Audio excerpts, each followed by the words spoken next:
Hi students, I am Sahil. Welcome to the class of Atomic Structure at IIT मंथन. आज हम नए chapter start करेंगे which is atomic structure. थोड़ा सा मैं इस चैप्टर के बारे में बता देता हूँ. ये सेकंड चैप्टर है क्लास 11th का.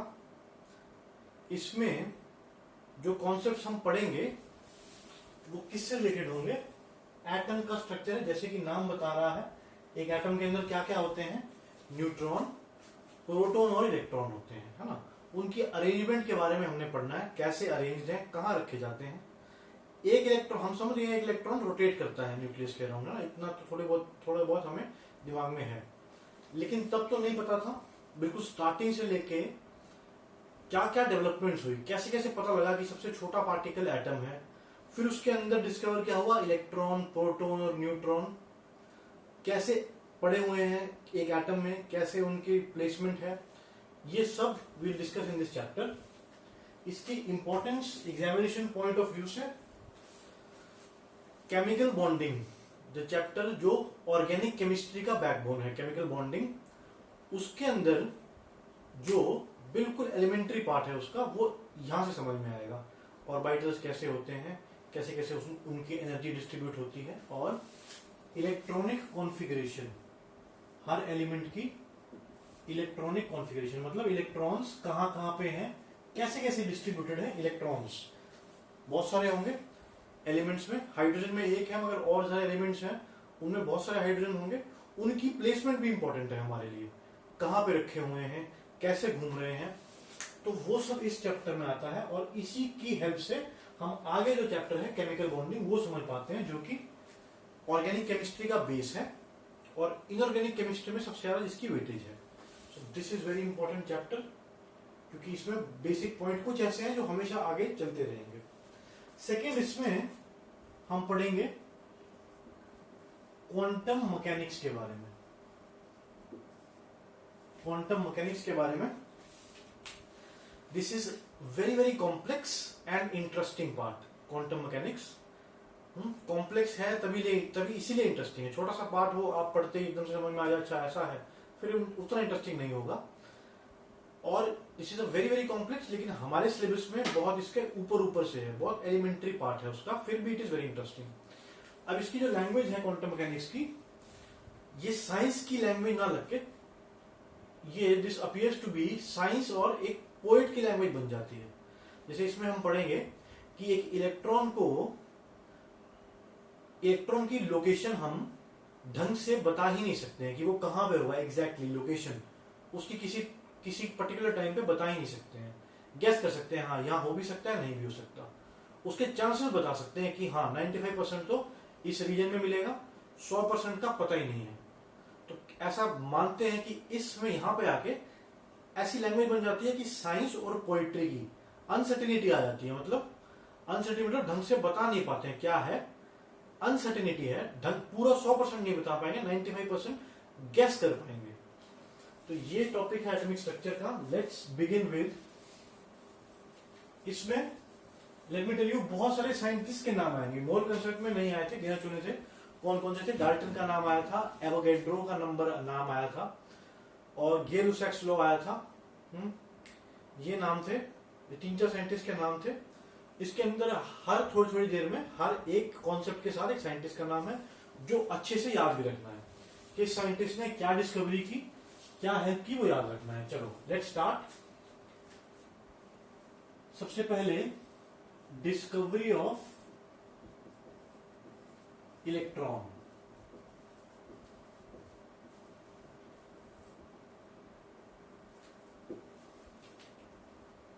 हाँ, कौन कौन से पार्टिकल होते हैं एटम के अंदर? उनको बोलते हैं फंडामेंटल पार्टिकल, बिल्कुल मूल, बिल्कुल basic particle. Electron, proton, neutron, इनको बिल्कुल बेसिक क्यों मानते हैं? क्योंकि इलेक्ट्रॉन जो है उसकी प्रॉपर्टीज, उसका मास, उसका साइज, जितनी भी उसकी प्रॉपर्टीज है, उसका चार्ज, इलेक्ट्रॉन की भी, प्रोटॉन की भी, न्यूट्रॉन की भी जितनी प्रॉपर्टीज हैं वो सेम रहती हैं. मतलब एटम किसी का भी हो, किसी भी एलिमेंट का हो, कहीं से भी उठाएं, उसके अंदर इलेक्ट्रॉन जो है वो इलेक्ट्रॉन की प्रॉपर्टीज बिल्कुल सेम है. समझ रहे हो? कौन कौन से एलिमेंट हमने देखे थे मोल कंसेप्ट में? हाइड्रोजन, हीलियम, है ना, नाइट्रोजन, ऑक्सीजन, कार्बन, कोई सा भी एलिमेंट हो, किसी भी जगह से ले, अगर उसका कोई भी एटम ले और उस एटम के अंदर इलेक्ट्रॉन को देखें तो इलेक्ट्रॉन की कैरेक्टरिस्टिक्स बिल्कुल सेम होगी। तो इलेक्ट्रॉन कहीं भी हो, कैसा भी हो, उसकी कैरेक्टरिस्टिक्स बिल्कुल सेम है, समझ रहे हो? इसलिए ये फंडामेंटल पार्टिकल है।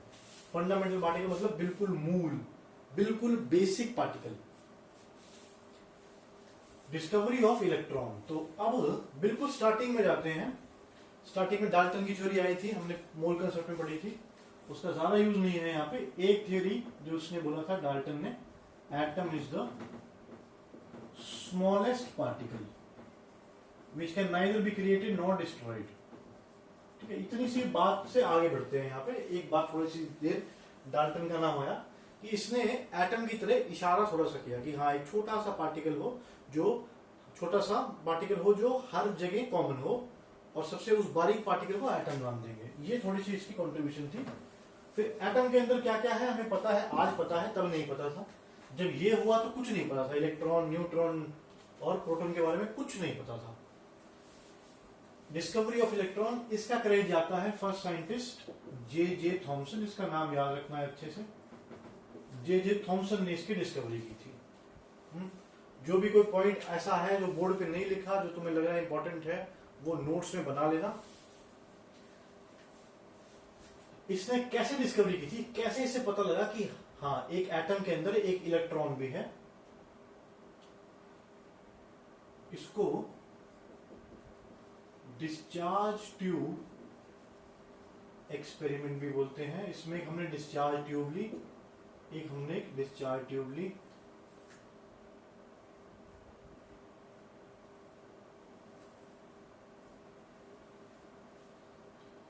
ये नेगेटिवली चार्ज है, ये पॉजिटिवली चार्ज है।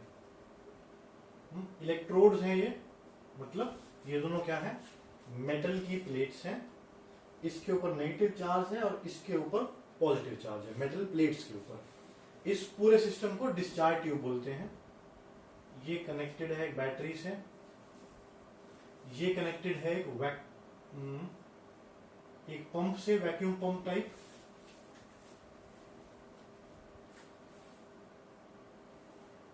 अब इसके अंदर कोई गैस भी है, ठीक है, कोई गैस भी है इसके अंदर जो कि चेंज होती, उसने चेंज की थी। एक्सपेरिमेंट कोई भी एक एक्सपेरिमेंट एक बार नहीं होता। ऐसे हम पढ़ते एक बार है, वो तो पता नहीं कितनी बार ट्राई करते होंगे, कभी थोड़ा ऐसे करके, कभी थोड़ा चेंज करके, कभी थोड़ा मॉडिफाई करके, गैस ज्यादा लेके, गैस कम लेके, प्रेशर बढ़ा के, टेम्परेचर कम करके, बहुत बार परमुटेशन कॉम्बिनेशन करते रहते हैं, फिर जाके एक्सपेरिमेंट होता है। हाँ, तो इस डिस्चार्ज ट्यूब के अंदर क्या है, गैस है अंदर, इलेक्ट्रोड्स हैं, इनको बोलते हैं इलेक्ट्रोड्स। ये नेगेटिवली चार्ज, ये पॉजिटिवली चार्ज, मेटल की प्लेट्स हैं। ये पंप से कनेक्टेड है, क्यों है, ताकि प्रेशर कम कर सके। इसके अंदर गैस है, पंप क्या करेगा, गैस उठाएगा, बाहर छोड़ेगा, इसके अंदर से लेके बाहर छोड़ेगा, तो इसके अंदर का प्रेशर कैसा होगा, कम होगा। तो ये पंप क्यों लगाया है, प्रेशर को कम करने के लिए। ये बैटरी क्यों लगाई है, वोल्टेज को बढ़ाने के लिए। देखो, गैस जो है is a poor conductor of electricity, और इसके अंदर से हमने इलेक्ट्रिसिटी पास करनी है। अभी देखना, इस डिस्चार्ज ट्यूब के अंदर से हमें इलेक्ट्रिसिटी पास करनी है, और गैस आप अपने आप में is a poor conductor of electricity. इसका सबूत तो नहीं चाहिए ना। अगर सपोज करंट लग रहा है यहाँ पे, अगर कोई वायर है सपोज रूम में, और वायर में करंट जा रहा है, कोई नेकेड वायर है, उसके अंदर करंट आ रहा है, आप देख रहे हो चिंगारियां आ रही हैं, क्या आपको लगता है करंट? आप थोड़ी दूर खड़े हो गए उससे, तो आपको करंट लगेगा क्या? नहीं लगता ना। क्यों? क्योंकि गैस जो है, हवा, atmosphere is bad conductor of electricity, connect नहीं कर पाती इलेक्ट्रिसिटी। वरना तो कैसे होगा कि जो सड़कों पे वायर होती है इलेक्ट्रिसिटी की हाइट पे, कई बार उनमें बिजली कड़कती है, हमको लगती है क्या? नहीं लगती। क्यों? Gas is a poor conductor of electricity. तो उसको गुड कंडक्टर बनाने के लिए हम क्या करेंगे, इसको गुड कंडक्टर अगर हमें बनाना है तो हम दो चीजें करेंगे। एक तो प्रेशर अत्यंत कम कर देंगे, pressure will make it very very low, approx 10⁻³ mmHg या 10⁻³ ATM। ATM क्या होता है? एटमॉस्फेयर का प्रेशर। एटमॉस्फेयर का प्रेशर जो भी है उसको 10 कम कर दें तो 10⁻⁻1 हो जाएगा, 100 गुना कम कर दें तो 10⁻⁻3, 1000 गुना कम कर दें तो 10⁻⁻3। मतलब एटमॉस्फेयर प्रेशर जो नॉर्मल होता है प्रेशर एटमॉस्फेयर में उससे 1000 गुना कम कर दिया। और बिजली जो है वोल्टेज जो है हमने 10,000 वोल्ट्स कर दी। ऐसी एक्सट्रीम कंडीशन जब पैदा की तब कह सकते हैं कि गैस जो है वो गुड कंडक्टर ऑफ इलेक्ट्रिसिटी बन गया। आमतौर पे नहीं। क्या क्या किया, प्रेशर को इतना कम कर दिया कि गैस बहुत दूर दूर हो। प्रेशर कम कैसे करेंगे, यहां से गैस सक करके पंप से इसको निकाल देंगे यहां से गैस, तो उससे क्या होगा, बहुत ही कम गैस पार्टिकल रहेंगे उसमें। अब कंडक्टिंग हो गई। और दूसरी चीज है 10,000 वोल्ट्स। तो ये दो चीजें याद रखनी है। एक तो पंप का क्या काम है, 10⁻³ ATM प्रेशर है और वोल्टेज है 10,000 वोल्ट्स। तो ये दो चीजें हैं। अब जो है नाउ इन दीज कंडीशंस, ये दो चीजों में gas can be said to be a good conductor of electricity.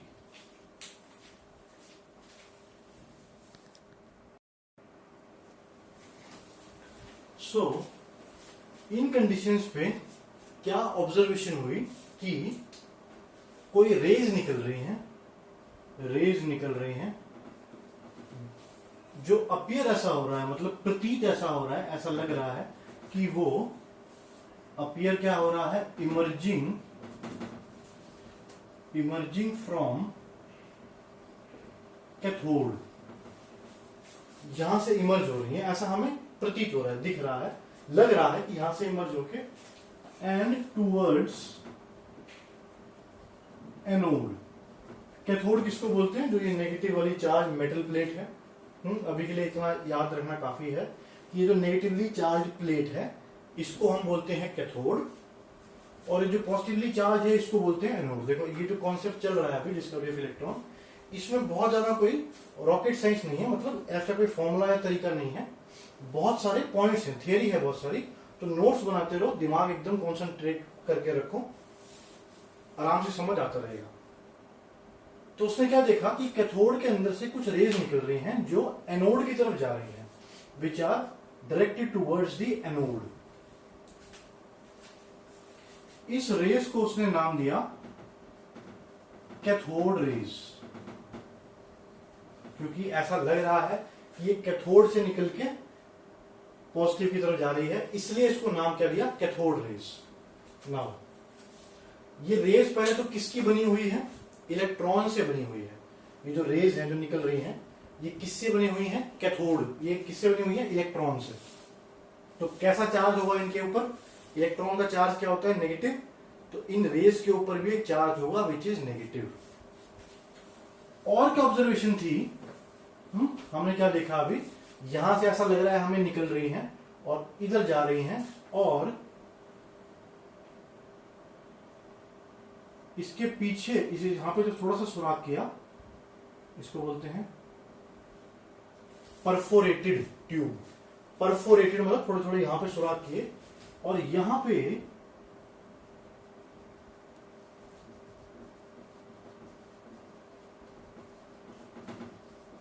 फॉस्फोरेंट material रखा। फॉस्फोरेंट मटेरियल कैसा होता है, जिंक सल्फाइड का, ZnS का। देखो पॉइंट्स बहुत सारे हैं, वो याद रखने हैं। यहां पे कोटिंग है जिंक सल्फाइड की, उसको बोलते हैं फॉस्फोरेसेंट मटेरियल। इसके ऊपर जब कोई रेस गिरती है, जब कोई चीज गिरती है तो ये ग्लो करता है, जगमगा उठता है, ग्रीन कलर। इसका ग्रीन कलर हो गया जब इस पे कैथोड रेस गिरी। इसका कलर क्या हो गया, ग्रीन। कब, जब इस पे कैथोड रेस गिरी। एक तो ये रेज जो है इनविजिबल होती हैं, हमें पता नहीं लगता, हमें दिखती नहीं है, सॉरी। तो देखने के लिए क्या करेंगे, पीछे फॉस्फोरेसेंट मटेरियल लगाएंगे। फॉस्फोरेसेंट मटेरियल क्या काम आएगा कि इसके ऊपर अगर कोई गिरे तो इसका कलर ग्रीन हो जाए। तो यहां से हमें पता लगा। साइंटिस्ट हैं तो दिमाग में आ सकता है कि भाई रेज जो है हो सकता है आंख से ना दिखे, कुछ ऐसी चीज हमें लगानी पड़े जो ग्लो हो तो पता लगे हाँ कुछ गिर रहा है इसके ऊपर। तो ये इनविजिबल है। पता कैसे चला, फॉस्फोरेसेंट मटेरियल था यहाँ पे, इसके ऊपर जब पड़ी ये रेज ऐसे इसके ऊपर पड़ी तो ये जगमगाया, तब पता लगा कि हाँ कोई रेज है। इसकी प्रॉपर्टीज क्या है इन रेज की?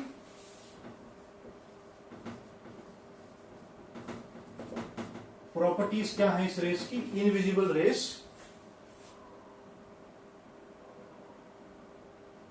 Number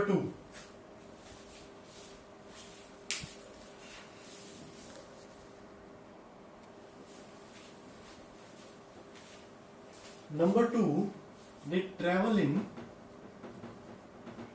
straight line। अब जो दिमाग में आ रहा है कि अगर ये दिख नहीं रही है तो पता किस लगा कि स्ट्रेट लाइन में है। देखो साइंस के अंदर क्या होता है, बहुत सारी चीजें ऐसी होती हैं जो इनडायरेक्टली हमें मेजर करनी पड़ती है या नोट करनी पड़ती हैं। जैसे हमें अभी आप अर्थ का मास पता है, सन का मास पता है, क्या कोई वेइंग बैलेंस है, कोई तराजू है जिसमें वेट किया हो, या कोई वेइंग पैन है जिसके अंदर अर्थ को रखा। ये इनडायरेक्ट तरीके होते हैं, है ना। हमें अर्थ से दूसरी गैलेक्सी का डिस्टेंस ही पता है, क्या कोई जाके देखे किसने मेजर किया है? नहीं, ये इनडायरेक्ट तरीके होते हैं। तो ट्रेवल इन स्ट्रेट लाइन, ठीक है, हमने देखा तो नहीं है स्ट्रेट लाइन में जा रहा है, पर कैसे पता लगा कि ये शैडो प्रोड्यूस करते हैं, परछाई। अगर कोई चीज रख दे इनके पाथ में तो उसकी शैडो प्रोड्यूस होगी, परछाई। तो हमें पता लगा कि हाँ अगर परछाई है तो फिर स्ट्रेट लाइन में ये ट्रेवल कर रहे होंगे। नेक्स्ट पॉइंट क्या है? दे हैव मैकेनिकल प्रॉपर्टीज, या फिर उनका मास है, दे हैव मास, या फिर ऐसे भी लिख सकते हो इनके पास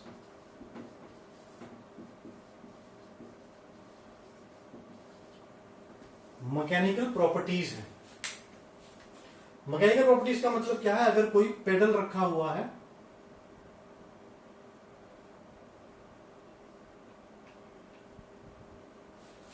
अगर कोई पेडल रखा हुआ है, साइकिल का जैसे पेडल है लेकिन बहुत मिनिएचर होगा, बहुत ही छोटा सा, बिल्कुल माइन्यूट एक तरह से, तो वो रोटेट होने लग जाता है।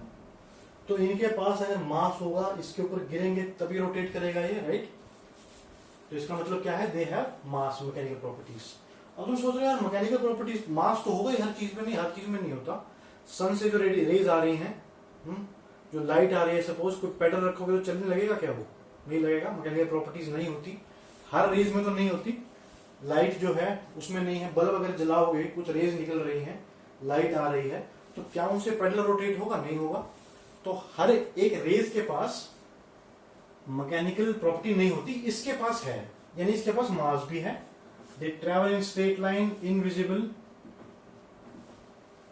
They have negative charge. तो अब तो हमें पता है इलेक्ट्रॉन है तो नेगेटिव चार्ज होगा ही, तब तो नहीं पता था, तब तो ये भी नहीं पता था कि ये बनी किससे है, इलेक्ट्रॉन क्या होता है, कुछ नहीं पता था।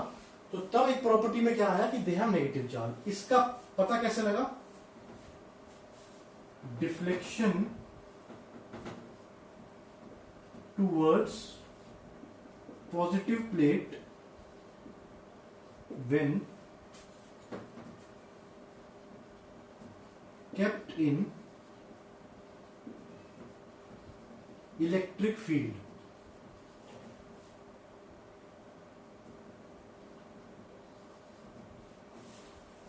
राइट। नेगेटिव चार्ज से कैसे पता लगा कि हमने जब एक इलेक्ट्रिक फील्ड रखी तो उसमें कौन से नेगेटिव पॉजिटिव होंगी, तो ये पॉजिटिव की तरफ अट्रैक्ट हुआ।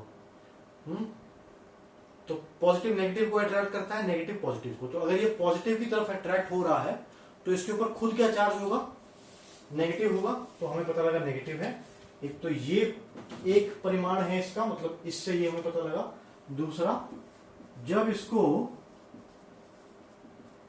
मैग्नेटिक फील्ड में रखा, जब इसको मैग्नेटिक फील्ड के अंदर रखा, तब ये इसकी डिफ्लेक्शन ऐसे हुई कि जिससे हमें पता लगा डिफ्लेक्शन कि जहां पे नेगेटिव चार्ज की डिफ्लेक्शन होती वहीं पे हुई। तो इलेक्ट्रिक फील्ड में पॉजिटिव की तरफ होगी, और मैग्नेटिक फील्ड में ऐसा तो है नहीं पॉजिटिव नेगेटिव साइड, उस जगह इसकी डिफ्लेक्शन हुई, मूवमेंट हुई जहां पे नेगेटिव चार्ज की होनी चाहिए थी। तो इन दोनों चीजों से हमें पता लगा इसके पास नेगेटिव चार्ज है।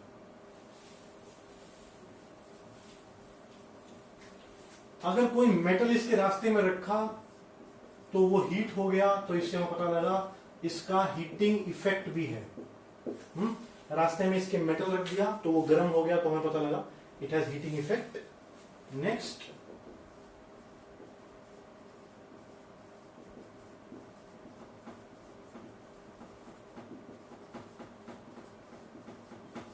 They have penetrating power. Penetrating power का मतलब क्या है, जब कोई बिल्कुल थिन मेटल इसके पास में रखेंगे, बिल्कुल छोटा पतला मेटल, तो उसके अंदर से पास भी हो जाता है, थ्रू एंड थ्रू, मतलब अंदर से निकल जाएगा। तो इसका मतलब क्या है, पेनिट्रेटिंग पावर भी है। पेनिट्रेटिंग का मतलब क्या है, बीच में से पास हो जाना, निकल जाना।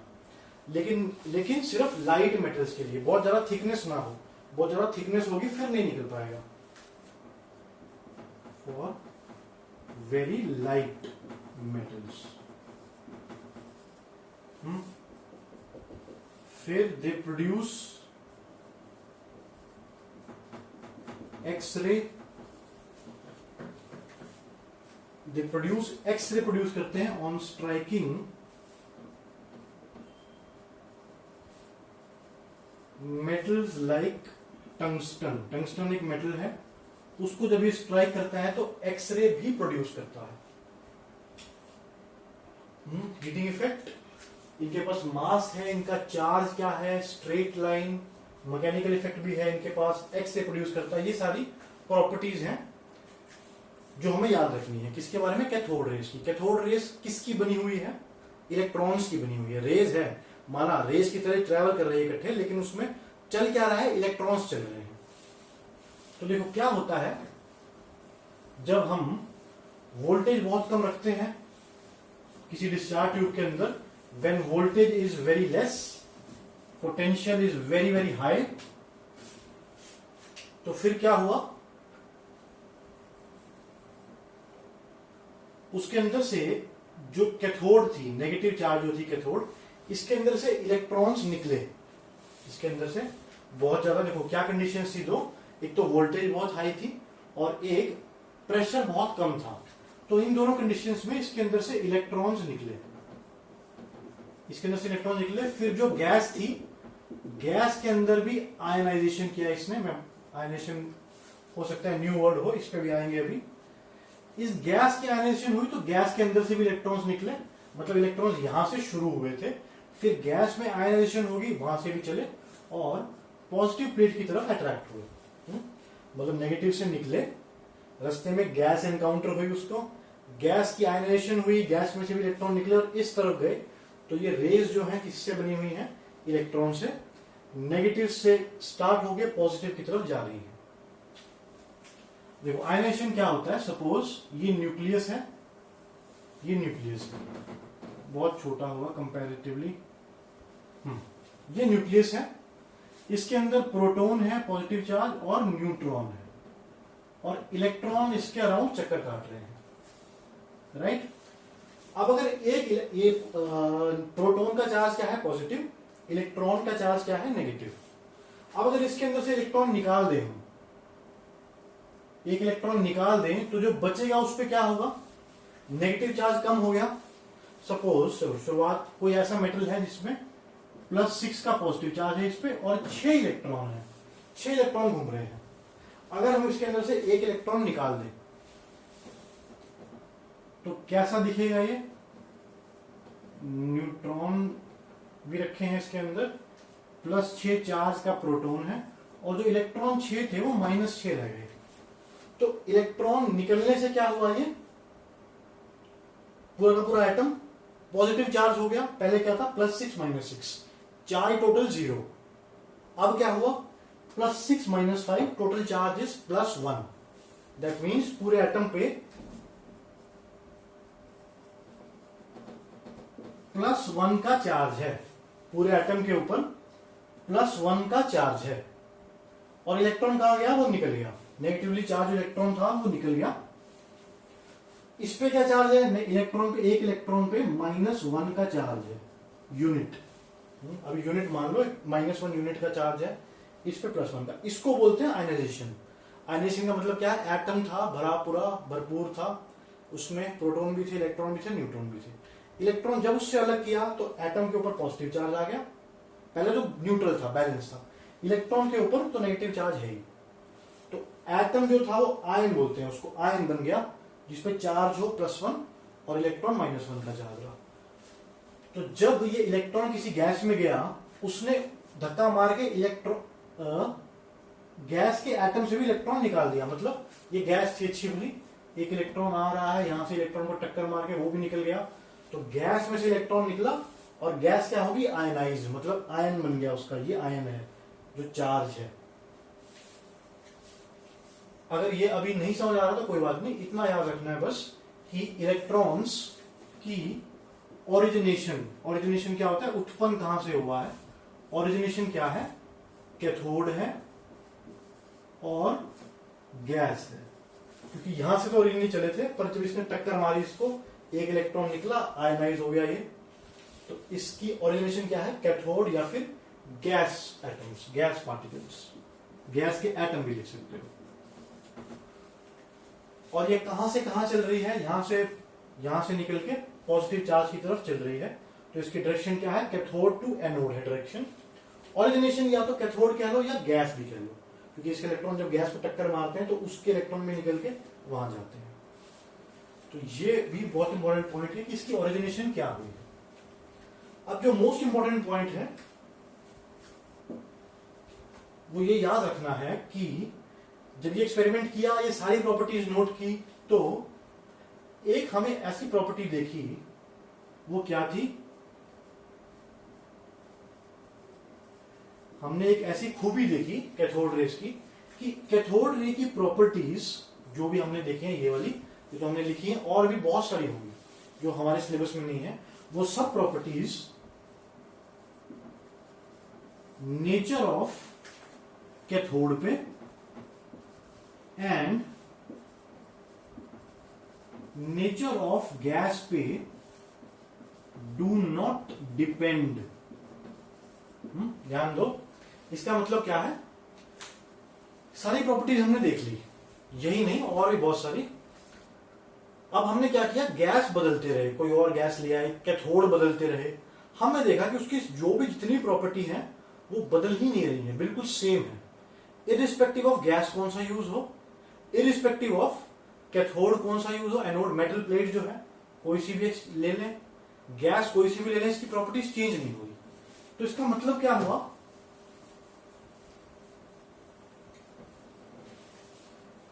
क्या प्रॉपर्टी थी जो मैं बता रहा था, बहुत इंपॉर्टेंट है कि इसकी जो भी रेज जो आई हैं, इसकी properties do not depend upon nature of gas या कैथोड। इसका मतलब क्या है, इसका मतलब है कि ये एक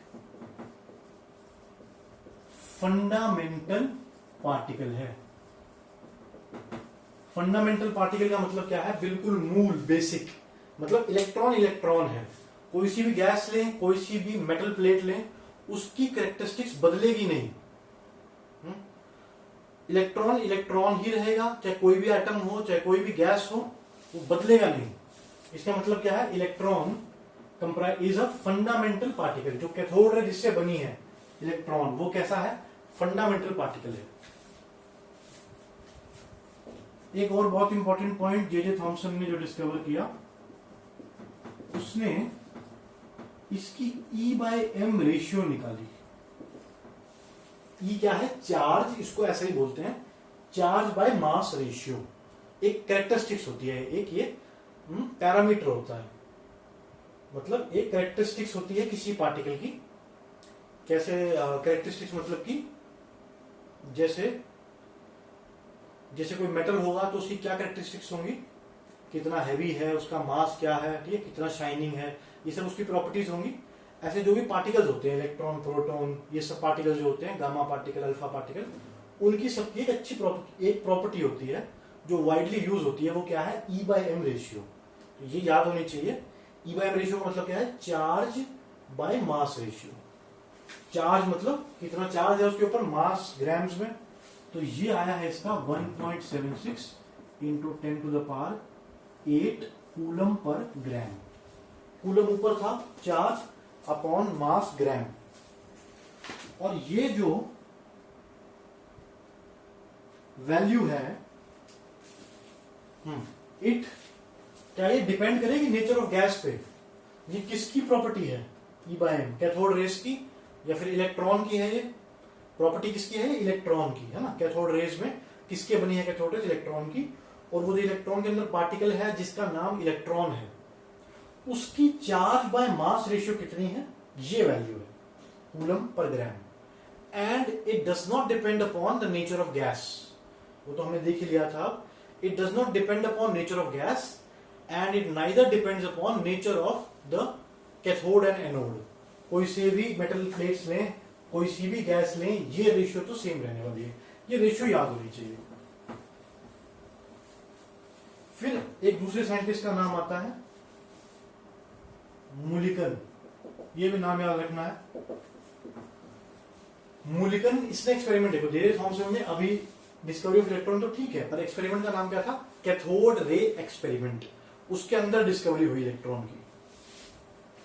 मूलिकन के एक्सपेरिमेंट कौन सा किया है इसने? Oil drop experiment. नाम भी याद रखना है साइंटिस्ट का, और जो एक्सपेरिमेंट किया है वो भी याद रखना है। कौन सा किया है? Oil drop experiment. इस ऑयल ड्रॉप एक्सपेरिमेंट से इसने चार्ज ऑफ इलेक्ट्रॉन निकाल लिया। मतलब अभी हमारे पास ना तो चार्ज था ना मास था, हमारे पास रेशियो थी। जेजे थॉमसन ने अपने एक्सपेरिमेंट से रेशियो निकाली थी इनकी। पर मूलिकन के ऑयल एक्सपेरिमेंट ने क्या हमें दिया? हमें इसमें चार्ज ऑफ एन इलेक्ट्रॉन दे, चार्ज ऑन एन इलेक्ट्रॉन दे दिया। अब चार्ज हमारे पास आ गया, इनकी रेशियो हमें पता है, तो मास भी आ जाएगा। इसने ऑयल ड्रॉप एक्सपेरिमेंट किया, ये हम नहीं कर रहे हैं। ऑयल ड्रॉप एक्सपेरिमेंट क्या था मूलिकन का, ये करने की जरूरत नहीं है। इतना पता होना चाहिए कि इसने एक एक्सपेरिमेंट किया मूलिकन ने, उसका नाम क्या था? Oil drop experiment. उसका फायदा क्या था? उसने चार्ज ऑफ इलेक्ट्रॉन निकाल लिया। कितना है charge of electron? 1.6 into 10⁻⁻19 coulomb. Coulomb क्या होता है? यूनिट है। जैसे केजी वजन का एक यूनिट है, ऐसे कूलम चार्ज का एक यूनिट है। पॉजिटिव नेगेटिव चार्जेस होते हैं वैसे ही। तो एक इलेक्ट्रॉन पे इतना चार्ज है। ये तो इसने निकाला, इसकी वैल्यू फिर हमने यहां रखी, वहां से मास आया। Mass of an electron is 9.1 into 10⁻31 kg। इतना कम होता है। -31 का मतलब पता क्या है? पता है ना? 0.0031 बार लगाओ, उसके बाद 91। तो इतना कम मास है। होगा भी बिल्कुल छोटा सा एटम होगा एक, है ना? दिखता भी नहीं है माइक्रोस्कोप से, किसी ने देखा भी नहीं है एटम। तो उसके अंदर इतना छोटा और एक इलेक्ट्रॉन है, उसका मास तो इतना होना ही चाहिए। एक कैप्सूल का मास भी कितना होता है? मिलीग्राम्स में तो होता है। ये कितना कम होगा? तो this is a mass of an electron, this is the charge of an electron. Charge निकाला मूलिकन ने, मास हमने इसकी हेल्प से निकाल दिया। इतनी चीजें अभी याद रखनी है। दो साइंटिस्ट के नाम आए हैं, जेजे थॉमसन और मूलिकन।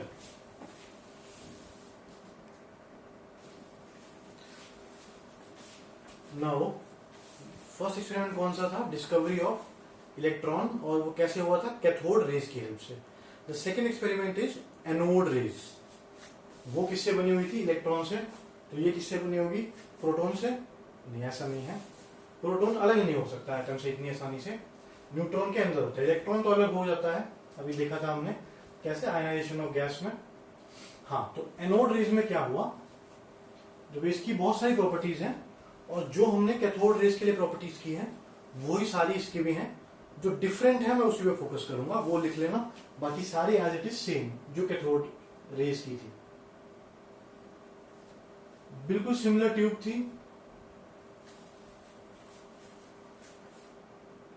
इसको ऐसे ही मानो।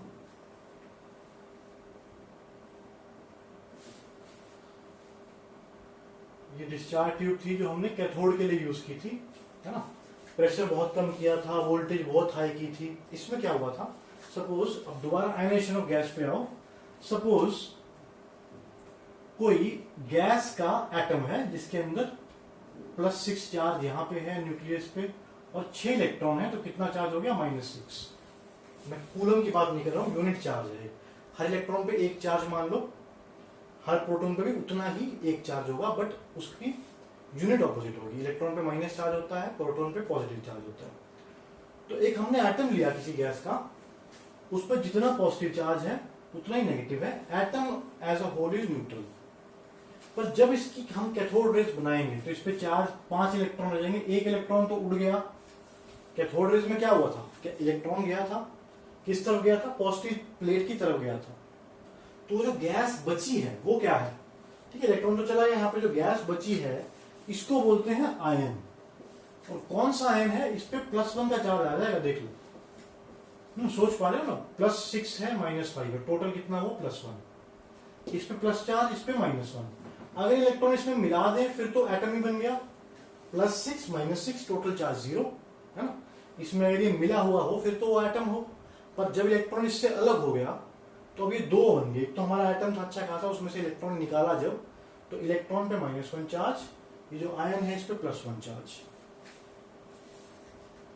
इसको बोलते हैं गैस का आयन, गैसियस आयन बोलते हैं इसको।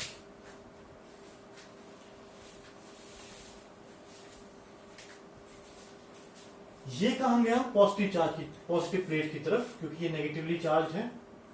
इसको क्या बोलते हैं, कैथोड रेज। मगर ये तो ये है, ये इस पे चार्ज क्या है, पॉजिटिव, और ये किसकी तरफ भागेगा, ये जो आयंस हैं पॉजिटिवली चार्ज हैं, ये भागेगा नेगेटिव की तरफ। इसी को बोलते हैं एनोड रेज। मगर एक बात नोट करो, कैथोड रेज में क्या ट्रैवल कर रहा था, इलेक्ट्रॉन्स, है ना। कैथोड रेज में हमारा इलेक्ट्रॉन्स ने ट्रैवल किया था, नेगेटिव चार्ज था इलेक्ट्रॉन, एक अकेला negative charge electron. What is electron, fundamental particle, बिल्कुल बेसिक। हर एटम में जो इलेक्ट्रॉन होगा उसकी वही कैरेक्टरिस्टिक्स होंगी। मास कितना होगा, थोड़ी देर पहले पढ़ा था हमने, याद रखना है, 9.1 × 10⁻³ kg। चार्ज कितना होगा, 1.6 × 10⁻19। और जितनी भी प्रॉपर्टीज है, साइज वाइज जो भी सोच सकते हो, वो इलेक्ट्रॉन की सेम होंगी। कोई सा भी एटम हो, कहीं से भी लो, इलेक्ट्रॉन इज इलेक्ट्रॉन। मगर ये जो पॉजिटिव चार्ज है, क्या ये भी इसकी कैरेक्टरिस्टिक भी सेम होंगी, इसका साइज सेम होगा क्या। हमारे पास ये गैस थी, इसमें +6 था, ये माइनस, पहले क्या था, +6 यहाँ, -6 यहाँ, एक इलेक्ट्रॉन निकला, तो ये कंडीशन रहेगी।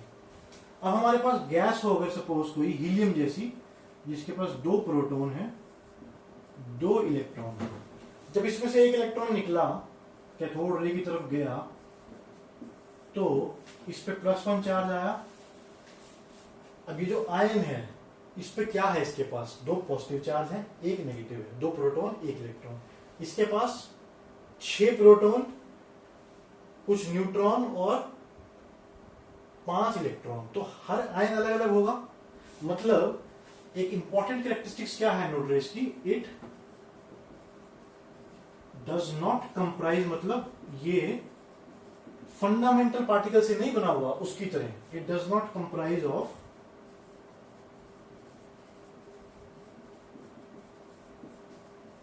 Fundamental particle. हाँ, वो बना हुआ है फंडामेंटल पार्टिकल से। क्यों, वो फंडामेंटल पार्टिकल से क्यों बना हुआ है कैथोड रेज, क्योंकि उसमें इलेक्ट्रॉन जा रहे हैं, 1 इलेक्ट्रॉन है। इसमें इलेक्ट्रॉन नहीं है, इसमें एटम है, एटम के अंदर से 1 इलेक्ट्रॉन निकाला, तो जो बचा, तो जो भारी एटम होगा, बहुत भारी मेटल का, उसका एटम बिना 1 इलेक्ट्रॉन के भारी होगा आयन। कोई छोटी सी गैस है, हाइड्रोजन हीलियम, उसके अंदर से सपोज हमने इलेक्ट्रॉन अलग किया, तो जो बचा वो कम भारी होगा, है ना। तो यानी cathode rays made up of fundamental particle, anode ray does not comprise of fundamental particle. तो ये एक बड़ा डिफरेंस है। उसके अलावा जो प्रॉपर्टीज हैं वो बिल्कुल सेम है, ट्रेवल इन स्ट्रेट लाइन। उसका मास था, इसका भी मास है ना। इलेक्ट्रॉन का मास होता है, इसलिए वो पेडल को रोटेट करता है। मास तो इसके पास भी है, कुछ इलेक्ट्रॉन भी है इसके पास, कुछ प्रोटॉन भी है। तो सारी प्रॉपर्टीज, स्ट्रेट लाइन, शैडो, सिर्फ क्या डिफरेंट है, एक तो प्रॉपर्टीज में ये भी इनविजिबल है, वो भी इनविजिबल थी। तो जो डिफरेंस है वो मैं बता रहा हूं, डू नॉट प्रोड्यूस एक्सरे। वो करती थी प्रोड्यूस, है, ये नहीं करती है produce. It does not produce X-ray. एक तो ये प्रॉपर्टी है जो उससे भिन्न है, अलग है। सेकेंडली, इसकी जो प्रॉपर्टीज है, इट्स प्रॉपर्टीज डिपेंड ऑन, ये बहुत अच्छा इंपॉर्टेंट डिफरेंस है, its properties depend on nature of gas. क्यों भाई, क्योंकि ये है क्या, पॉजिटिव चार्ज आयन है। आयन क्या होता है, एटम में से 1 इलेक्ट्रॉन निकाल लो। अब जितना भारी एटम, एक भी निकाल सकते हैं, दो भी कभी कभी इलेक्ट्रॉन निकाल सकते हैं। अब जितना भारी एटम उतना भारी आयन, है ना। इलेक्ट्रॉन तो निकाल ही रहे हो, किसी के अंदर पहले से 30 इलेक्ट्रॉन है, 30 प्रोटॉन है, एक इलेक्ट्रॉन निकाल लो तो बहुत भारी होगा। किसी के अंदर 2 इलेक्ट्रॉन है, 2 प्रोटॉन है, एक इलेक्ट्रॉन निकालो तो कम भारी होगा। तो प्रॉपर्टी सारी बदल गई। तो प्रॉपर्टीज क्या है एनोड की? इसकी properties depend on nature of gas, कितना भारी है, कितना हल्का है, क्या स्पीड है, सारी प्रॉपर्टीज डिपेंड करेंगी गैस की। इसका ओरिजिनेशन उत्पन्न कहां से हुआ? ये ओरिजिनेशन इसका है गैस से, गैस पार्टिकल्स। उसका कैथोड रेज था। कैथोड रेज में कैथोड था, ये नेगेटिवली चार्ज मेटल प्लेट था। इसका क्या है? Gaseous ions. वो गैस में से बाद में बनती, पहले तो इसमें से इलेक्ट्रॉन निकलते हैं, फिर आयनाइज होके गैस के इधर जाते हैं। लेकिन बेसिक ओरिजिनेशन क्या है उसकी? ये वाली इलेक्ट्रॉन्स की, यानी कैथोड रेज की ओरिजिनेशन मेटल प्लेट है, इसकी गैस पार्टिकल्स है। और फिर एक और पॉइंट क्या है,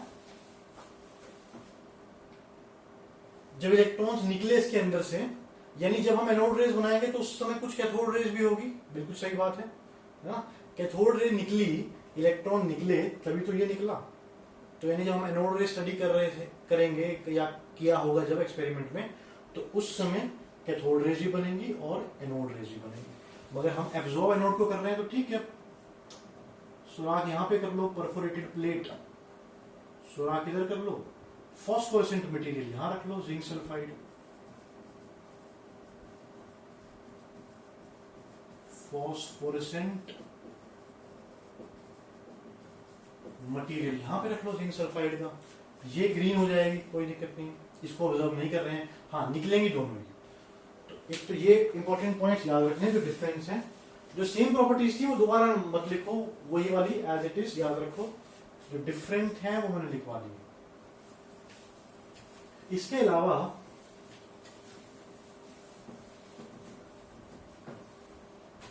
सबसे लाइट एलिमेंट कौन सा होता है हमारे पास? हाइड्रोजन, सबसे हल्का। हाइड्रोजन के पास क्या होता है? कोई न्यूट्रॉन नहीं होता। न्यूक्लियस के अंदर सिर्फ एक प्रोटॉन है और सिर्फ एक इलेक्ट्रॉन है। मतलब यहां पे एक प्रोटॉन है, 1 प्रोटॉन। हाइड्रोजन गैस के पास सबसे लाइट एलिमेंट है ये, एक इलेक्ट्रॉन और नो प्रोटॉन, कोई प्रोटॉन है ही नहीं उसके पास। प्रोटॉन तो है, न्यूट्रॉन नहीं है। तो जब इसके अंदर से इलेक्ट्रॉन निकल गया तो बचा क्या? प्रोटॉन ही बचा, सिर्फ एक ही एलिमेंट, एक ही इलेक्ट्रॉन है भाई। वो अगर निकाल दिया तो न्यूक्लियस बच गया। न्यूक्लियस में न्यूट्रॉन तो है नहीं, प्रोटॉन ही है। तो हम ये बोल सकते हैं सिर्फ हाइड्रोजन के केस में एनोड रेज सबसे लाइटेस्ट है। लाइटेस्ट क्यों है? सिर्फ और सिर्फ एक प्रोटॉन है इसके पास। नेक्स्ट गैस हीलियम है। हीलियम के पास 2 प्रोटॉन होते हैं, 2 न्यूट्रॉन होते हैं न्यूक्लियस के अंदर और 2 ही इलेक्ट्रॉन होते हैं। अब इसके अंदर से एक इलेक्ट्रॉन निकालोगे तो कितना कुछ बच जाएगा, भारी है काफी। फिर और गैस और जो एलिमेंट्स हैं या गैस है वो इससे भी भारी है, हीलियम से भी। ये हीलियम है। तो हम ये बोल सकते हैं in case of hydrogen anode rays are made of protons. वैसे नहीं, वैसे तो पूरा आयन है। अब इसमें से एक इलेक्ट्रॉन निकालो, पूरा आयन जाएगा। इसमें से एक इलेक्ट्रॉन निकालो तो सिर्फ प्रोटॉन बचा। तो only in case of hydrogen anode rays are made of protons. यहां से डिस्कवरी हुई थी प्रोटॉन्स की। हर गैस में नहीं, सिर्फ हाइड्रोजन के केस में anode rays are made up of protons. तो नेक्स्ट क्लास में